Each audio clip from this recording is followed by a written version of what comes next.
We're surrounded by all this amazing technology, but some of the most important pieces are the ones we completely ignore.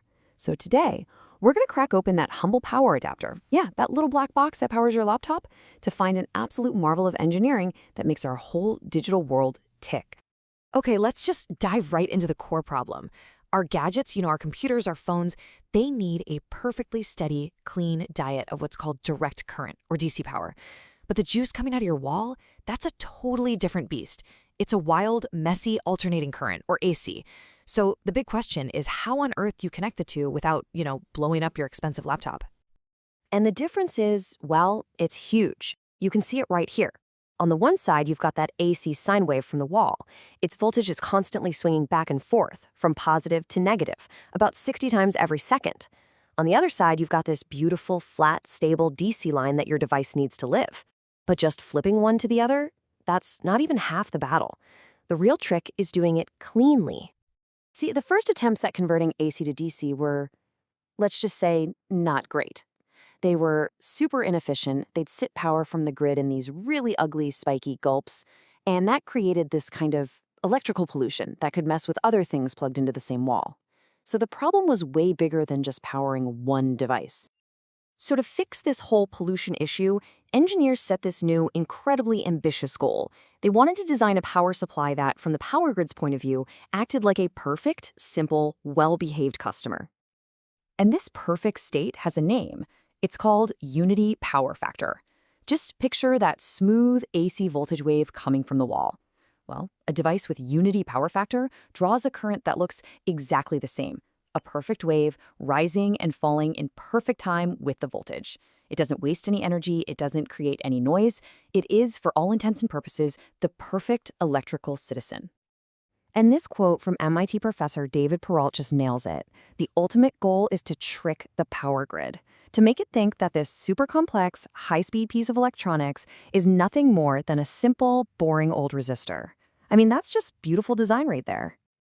So how'd they pull it off? Well, the solution they came up with is this brilliant two-step process. It's the secret sauce that sits right at the front of pretty much every computer power supply today, and it's the key to getting that near-perfect power factor. All right, so let's break down this little two-step dance. It's this gorgeous mix of a really simple, kind of dumb circuit and then a very, very smart one. First up, we've got a component we're going to call the unfolder, and right after that, we have the shaper. Okay, step one is handled by a really simple little thing called a diode bridge. It takes that incoming AC wave, with its up and down swings, and it basically unfolds it. It takes all the negative parts of the wave and just flips them upright, so now you've got this bumpy, but always positive voltage. And now for step two. And folks, this is where the magic really happens. A super clever circuit called a boost converter takes over. If the unfolder was passive, this part is the brains of the whole operation. It uses just one single high-speed switch to actively shape how the electricity flows. And believe it or not, that one little switch is the key to the entire thing. So what's this shaper circuit trying to do?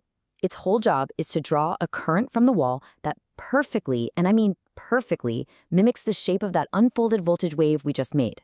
So if the voltage now looks like a series of positive humps, the goal is to make the current look like an identical series of positive humps. So how does it get that perfect shape? Well, that one little switch turns on and off at a mind-boggling speed. We're talking hundreds of thousands of times every second. Imagine a light switch you could flick faster than a hummingbird's wings.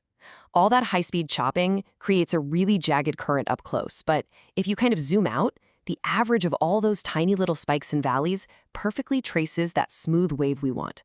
It's just an incredible bit of high-speed control.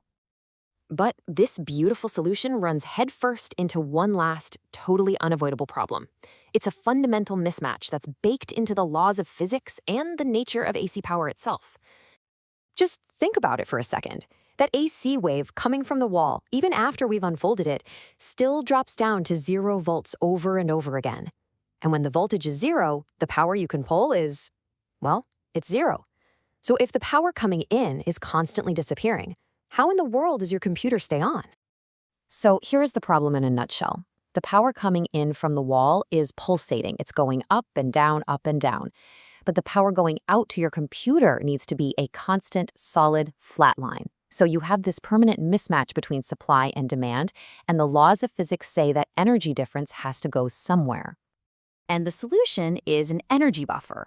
Tucked inside your power supply are these big capacitors, and they basically act like tiny, super fast rechargeable batteries. When the wall is providing more power than your computer needs, the capacitors soak up that extra energy. And then, when the power from the wall dips to zero, the capacitors instantly release their stored energy to fill in the gap. Your computer never even knows it happened. And here's the real kicker. The size of this energy buffer, how big those capacitors need to be, it's got nothing to do with that super high switching speed of our shaper circuit. Nope, it's decided entirely by the really low frequency of the power grid itself, that 50 or 60 times a second. It's a fundamental limit of physics. You just have to store enough energy to ride out those dips, and that is why those capacitors are often the biggest, bulkiest things inside the whole power supply. Okay, so why should you care about all this crazy engineering?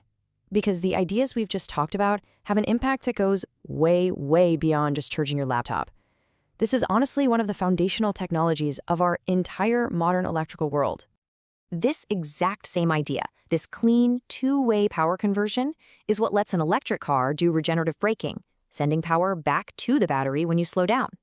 And it's the very same tech that lets a solar panel on your roof take the DC power it makes from the sun and feed it cleanly back into the AC grid for everyone to use.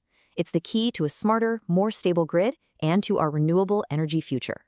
So the takeaway here is that there's this remarkably elegant piece of engineering hidden in plain sight. It's sitting in billions of devices all around you, quietly making modern life possible. It's a perfect example of invisible genius. And it really makes you wonder, what other incredible engineering marvels are we looking past every single day?